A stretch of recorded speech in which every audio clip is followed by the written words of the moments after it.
Hello and welcome to Jobs Creator. तो दोस्तों, आज की इस वीडियो में हम करने वाले हैं इकोलॉजी, एनवायरनमेंट एंड बायोडाइवर्सिटी के ऊपर एमसीक्यूज़।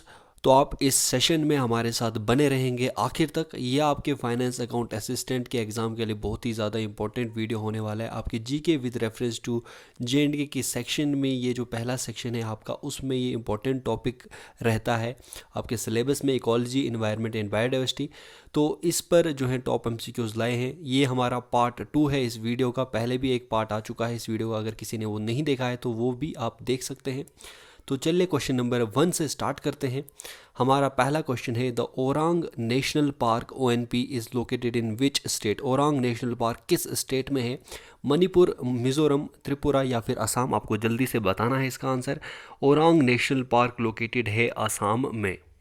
तो दोस्तों, इसी के साथ आप क्वेश्चन नंबर 2 के ऊपर मूव करते हैं। The Chitwan national park is located in which country. Chitwan national park किस कंट्री में लोकेटेड है? इंडिया, भूटान, बांग्लादेश या फिर नेपाल? तो आपको ये बताना है। सही आंसर इसका है नेपाल में ये चिटवान नेशनल पार्क लोकेटेड है। अगला question, question number 3, Udaipur wild life sanctuary is located in which state. किस स्टेट में उदयपुर वाइल्ड लाइफ सेंचुरी है? राजस्थान, झारखंड, बिहार या फिर उड़ीसा? तो ये उदयपुर वाइल्ड लाइफ सेंचुरी है बिहार में। तो दोस्तों, आपको ये सारे फैक्ट्स, इंपॉर्टेंट जो चीज़ें हैं, ये नेशनल पार्क्स, सेंचुरीज़, ये सब आपको याद रखने कि कौन सा नेशनल पार्क कहाँ पर है। तो इसी सीरीज़ में ये आपको ये सारे नेशनल पार्क्स याद रखने हैं कि ये किस स्टेट में है या फिर ये किस कंट्री में है। क्वेश्चन नंबर 4 की तरफ मूव करते हैं। Which among the following in is commonly found in Gulf of Kutch, Gulf of Mannar, Andaman and Nicobar Islands and Lakshadweep। तो इनमें से कौन सा यहाँ पर gulf of Cooch, Mannar, Andaman and Nicobar islands और लक्षद्वीप में पाया जाता है? Marshy areas, coral reefs, deep water marine ecosystems या फिर मैनग्रूव वेजिटेशन? तो इसमें बताना है कि कौन सा इन एरियाज़ में पाया जाता है इनमें से। तो यहाँ पर पाए जाते हैं कोरल रीफ्स। क्वेश्चन नंबर 5 की तरफ मूव करते हैं। Consider the following. यहाँ पर ये स्टेटमेंट्स आपको कंसिडर करने हैं, उसके बाद आपको जवाब देना है। नंबर 1 स्टेटमेंट है कन्वेंशन ऑन बायोलॉजिकल डाइवर्सिटी। दूसरा स्टेटमेंट है United Nations framework convention on climate change. And third is Kyoto protocol. यहाँ पर अब आपको बताना है the United States government has ratified which of the above. तो यूनाइटेड स्टेट्स गवर्नमेंट ने इनमें से किस को रेटिफाई किया है, स्टार्ट किया है, तो आपको बताना है। तो यहाँ पर आपके पास ऑप्शंस दिए गए हैं, only one and two, only 2 and 3 या फिर ओनली 2।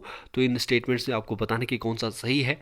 तो सही आंसर इसका है ओनली 2, यानी कि जो United Nations framework convention on climate change था, ये रेटिफाई किया है यूएस गवर्नमेंट ने। दोस्तों, अगले क्वेश्चन की तरफ मूव करते हैं। क्वेश्चन नंबर 6 की तरफ। Consider the following pollution diseases of Japan.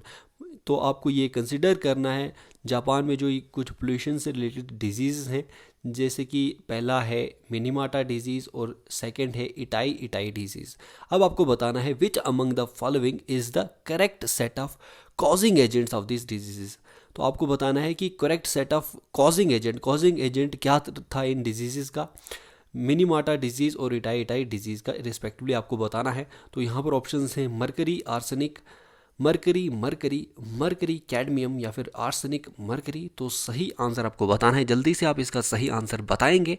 सही आंसर है मरकरी और कैडमियम। तो मिनीमाटा डिजीज़ जो है उसका कॉजिंग एजेंट मरकरी था और इटाई डिजीज़ का था cadmium. Question number 7, which of the following is और ऑर्गेनोक्लोरिन पेस्टिसाइड्स। ऑर्गेनोक्लोरिन पेस्टिसाइड इनमें से कौन सा है जिसमें, यानी कि जो बेंजीन रिंग के साथ उसमें क्लोरीन्स जो हैं वो इन्वॉल्व रहते हैं, उसको हम ऑर्गेनोक्लोरिन पेस्टिसाइड, इनमें से अब आपको बताने की कौन सा है? डीडीटी, एंडोसल्फान या फिर एल्ड्रिन। तो ये 3 ऑप्शंस आपके पास हैं। उसके बाद आपको बताना है कि करेक्ट ऑप्शन चुनना है इन कोड्स में से। Only 1 and 2, only 2 and 3, only 1 and 3 या फिर 1, 2 एंड 3। तो इसका सही आंसर है ये तीनों जो हैं ये सारे ऑर्गेनोक्लोरिन पेस्टिसाइड्स हैं। डी ऑप्शन इसका सही आंसर है। इसी के साथ अगले क्वेश्चन की तरफ मूव करते हैं। Question number 8, consider the following crops. In crops को आपको कंसीडर करना है, उसके बाद आपको आंसर देना है। तो पहला यहाँ पर क्रॉप दिया गया है winter wheat, second is alpha, और थर्ड है क्लोवर, और फोर्थ है सोया बीन्स।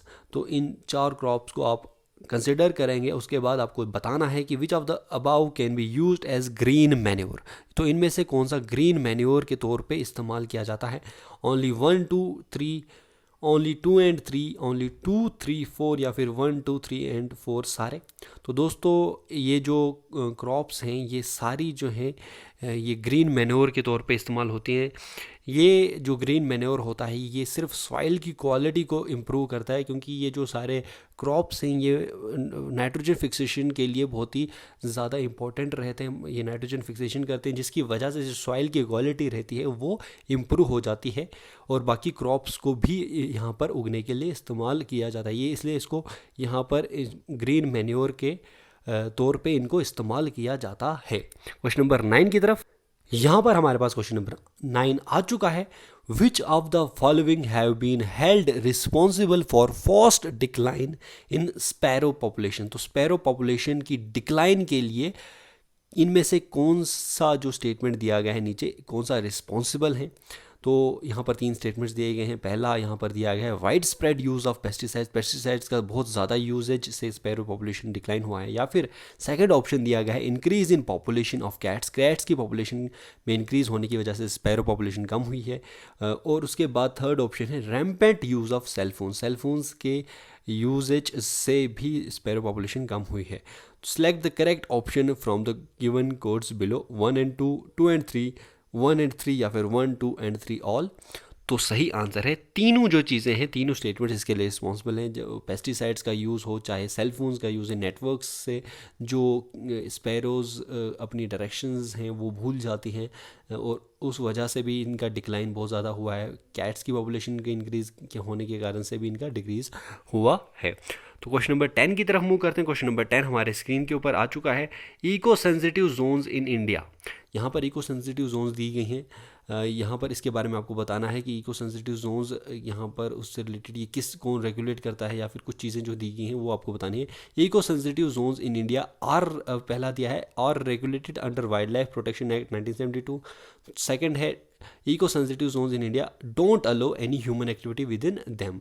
तो पहला स्टेटमेंट है कि इको सेंसिटिव जोन्स जो हैं वो रेगुलेट होती हैं under wildlife protection act 1972 के अंडर ये रेगुलेट होते हैं।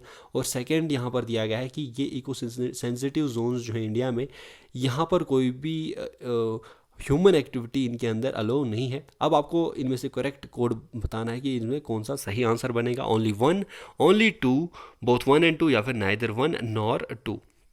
तो इको सेंसिटिव जोन्स के लिए दोनों जो चीज़ें हैं ये गलत दी हैं, दोनों स्टेटमेंट गलत हैं। तो यहाँ पर इसका आंसर बनेगा डी ऑप्शन। क्वेश्चन नंबर 11 की तरफ मूव करते हैं। क्वेश्चन नंबर 11 हमारे स्क्रीन के ऊपर आ चुका है। What is IUCN status of beluga well.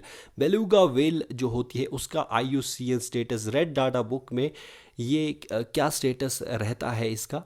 Vulnerable है, नियर थ्रेटेंड है, या फिर एंडेंजर्ड है। तो बेलुगा वेल का IUCN status red data book में है नियरली थ्रेटेंड, और ये जो है अब एक्सटिंक्ट होने की कगार पर भी आ चुकी है और ज़्यादा थ्रेटेंड हो चुकी है, नियरली ये थ्रेटेंड हो चुकी है ये बेलुगा वेल। क्वेश्चन नंबर 12 की तरफ मूव करते हैं। क्वेश्चन नंबर 12 है हमारे पास। Tonkin snub nosed monkey is a species endemic to which of the following places. तो टोंकिन स्नब नोज्ड मंकी ये किस जगह का सबसे ज़्यादा एंडेमिक, यहाँ पर एंडेमिक मतलब यहाँ पर ही इसका ओरिजिन यहीं पे ज़्यादातर पाया जाता है, एक ही जगह पर ये पाया जाता है। वियतनाम, इंडोनेशिया, फिलीपींस, या फिर लाओस, ये कहाँ पर पाया जाता है टोंकिन स्नब नोज्ड मंकी। तो ये पाया जाता है वियतनाम में। ये आपको याद रखना है कि टोंकिन स्नब नोज्ड मंकी पाया जाता है, एंडेमिक है ये वियतनाम का। क्वेश्चन नंबर 13 की तरफ मूव करते हैं। FAME India programme was launched in which of the following year. FAME India programme कब लॉन्च हुआ था आपको ये बताना है। 2013, 14, 15 या फिर 16। तो सही आंसर है फेम इंडिया प्रोग्राम लॉन्च हुआ था 2015 में। तो इसी के साथ क्वेश्चन नंबर 14 आ चुका है आपकी स्क्रीन के ऊपर। द फंक्शनल रोल और place of a species in ecosystem is called. तो एक फंक्शनल जो रोल रहता है या फिर जो प्लेस होता है स्पीशीज़ का किसी भी इकोसिस्टम में, जिसका उसका फंक्शनल रोल जो होता है उसको हम क्या कहते हैं, इकोसिस्टम, निश, इकोटोन या बायोम। तो आपको पता है कि फंक्शनल रोल जिसको हम इसको हम कहते हैं कि प्रोफेशन है इसका स्पीशीज़ का, उसको हम कहते हैं इट इज़ अ निश of a species. Question number 15 आ चुका है हमारे स्क्रीन के ऊपर। क्वेश्चन नंबर 15 अब हम करेंगे, the biotic interaction in which one species is benefited and other species is not benefited and nor harmed. तो इसको हम क्या कहते हैं, जिसमें एक ऐसी बायोटिक इंट्रैक्शन है जिसमें एक स्पीशीज़ बेनिफिट तो होता है पर दूसरे स्पीशीज़ को कोई भी हार्म नहीं होता है। इसको हम क्या कहते हैं, म्यूचुअलिज्म, एमेंसलिज्म, कमेंसलिज्म या फिर पैरासाइटिज्म। तो आपको ये बताना है कि बायोटिक इंट्रैक्शन जिसमें एक स्पीशीज़ बेनिफिट होता है और दूसरा बेनिफिट नहीं होता, तो उसको हम कहते हैं कमेंसलिज्म। सी ऑप्शन इसका सही आंसर है। तो दोस्तों ये थी आज की बहुत ही ज़्यादा शॉर्ट वीडियो, आपको आई होप ये पसंद आई होगी। इकोलॉजी, इन्वायरमेंट एंड बायोडाइवर्सिटी के ऊपर ये इंपॉर्टेंट एमसीक्यूज़ थे। आगे भी हम इसके ऊपर एमसीक्यूज़ करेंगे, पार्ट 3 भी इसका लाएंगे, तो आप पार्ट 1 भी देख लीजिए, वहाँ पर 30 एमसीक्यूज़ हमने कराए हुए हैं, पार्ट 2 में 15 एमसीक्यूज़ हैं। तो फिलहाल इस वीडियो में इतना ही, मिलते हैं अब अगली वीडियो में, तब तक के लिए बाय बाय, जय हिंद।